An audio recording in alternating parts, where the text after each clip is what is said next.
Good morning. I am Dr. M. Fatima. Today I am taking feedback amplifier.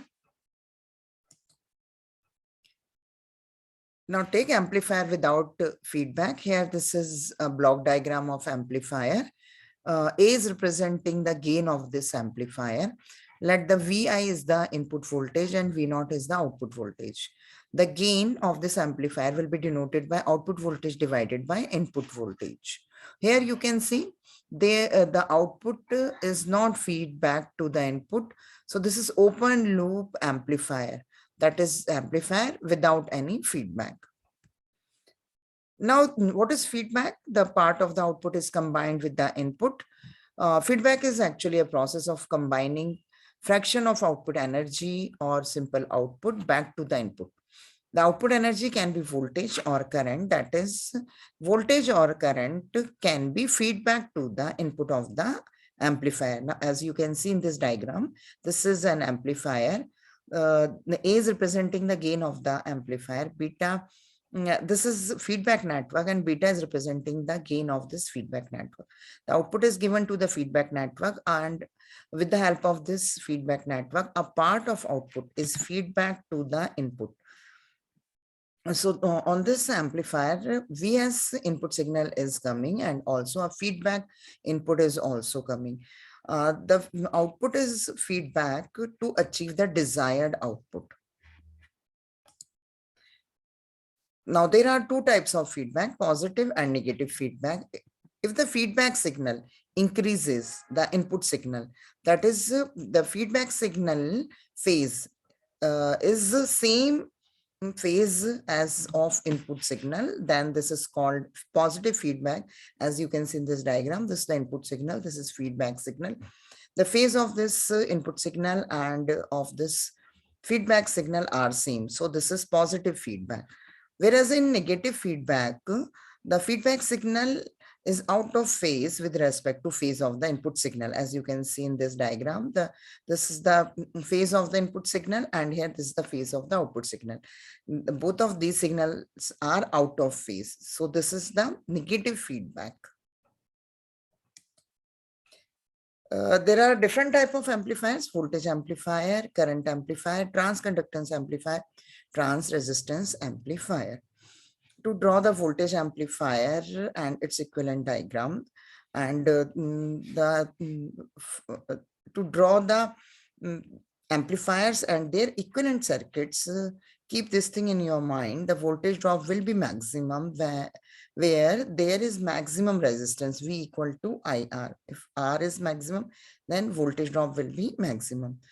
The current flow will be maximum through the least resistance, that is I equal to V by R. If R is least, then maximum current will be flowing.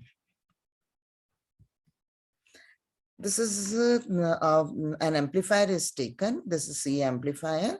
The base, emitter, collector. Here the base current is flowing. Emitter current is flowing. Here collector current is flowing. The power supply is connected. RC is representing the collector resistance. The equivalent diagram of the C amplifier is shown here. The Rin is representing the input resistance between input network, and Vin is representing the voltage appearing at the base and emitter. This R out is representing the output resistance of this output network between collector and emitter. AVVin is representing the voltage source. RL is representing the load resistance across which the output voltage is taken, denoted by V out. V in is the voltage drop across this input resistance. Now I'm taking voltage amplifier.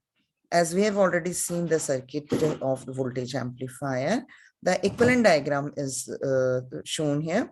Here it is considered that the Vs is the supply voltage connected to this C amplifier. Rs is the source resistance. This is the equivalent diagram. This much is the equivalent diagram, as we have seen in previous slide. Now this is representing a complete equivalent circuit of the voltage amplifier. Here it is considered that this amplifier is amplifying the voltage. That is, V in is the input voltage and V out is the output voltage. So gain of this amplifier, let it be denoted by AV, and it will be equal to output voltage divided by input voltage, this Vs, this voltage, output voltage divided by Vs.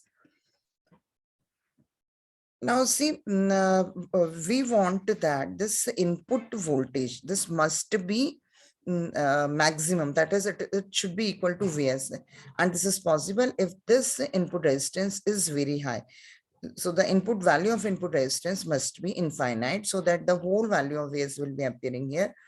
And output resistance, the value of output resistance, this must be how much we want that this output voltage must be equal to this voltage, and it is possible, that is the volt, whatever the voltage is appearing here, it should be available across this load resistance, and it is possible if this output resistance is equal to 0, that is if this is short circuited, so there will be no drop here, the whole voltage will be appearing across this load resistance. So the output resistance must be 0 and input resistance must be infinite for the voltage amplifier. Thank you.